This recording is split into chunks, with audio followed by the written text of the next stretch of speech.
নমস্কার। আজকে একটা নতুন রান্না নিয়ে আসছি।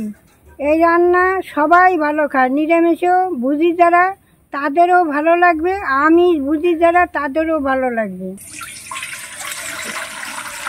পটলটা আমি এখন কেটে নিচ্ছি। বটি কি ধার!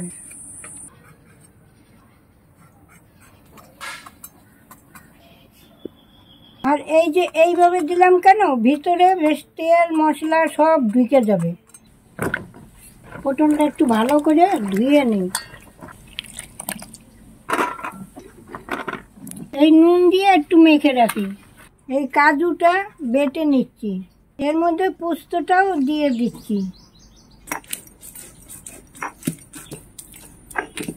ঠাকমা, তোমাকে একজন কমেন্ট করেছে, যার নাম হচ্ছে দীপ্তি সরকার। সে বলেছে, ঠাকমা একদিন মানকচু বাটা করে দেখাবেন, এই অপেক্ষায় রইলাম। ভালো থাকবেন, সুস্থ থাকবেন। ঠিক আছে, আমি দেখাবো, মানকচু বাটাও দেখাবো।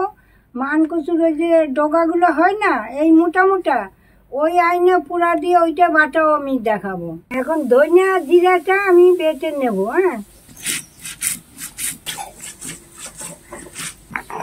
বাটা হয়ে গেছে, এবার আমি তুলে নিচ্ছি।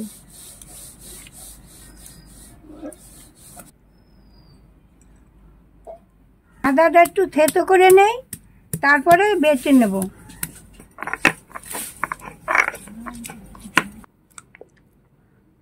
দইটা এখন ফেটিয়ে নিচ্ছি। উনান ধরে গেছে, এবার কড়াটা বসিয়ে দিচ্ছি। কড়াটা গরম হয়ে গেছে, এবার আমি একটু তেল দিয়ে দিচ্ছি। এই পটলটা এখন একটু ভেজে নিচ্ছি।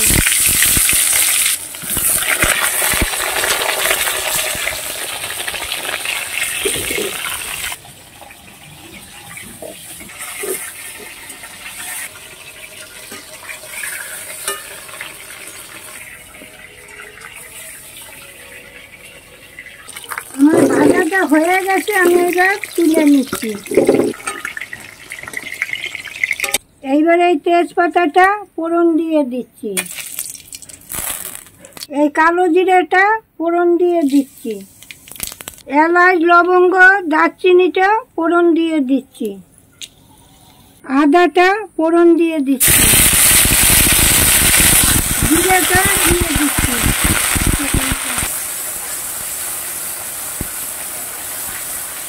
হলুদ দিয়ে দিচ্ছি। চামচ লঙ্কার গুঁড়ি দিয়ে দিচ্ছি। এই চিনিটা দিয়ে দিচ্ছি। এই দেখুন কষানো হয়ে গেছে। পোস্ত বাটা কাজু বাটাটা দিয়ে দিচ্ছি। এই বাটি ধোয়া জলটা দিয়ে দিচ্ছি। 1 চামচ নুন দিয়ে দিচ্ছি।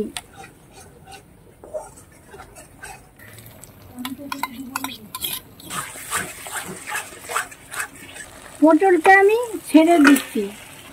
এইবার আমি পটল দিয়ে একটু কষিয়ে নেব। এইবার আমি জল দিয়ে দিচ্ছি। কালারটা কি সুন্দর হয়েছে, এই দেখেন কি সুন্দর ফুটছে। আর একটু হবে, তারপরে আমি নামিয়ে দেব। হয়ে গেছে, এখন আমি নামিয়ে নিচ্ছি।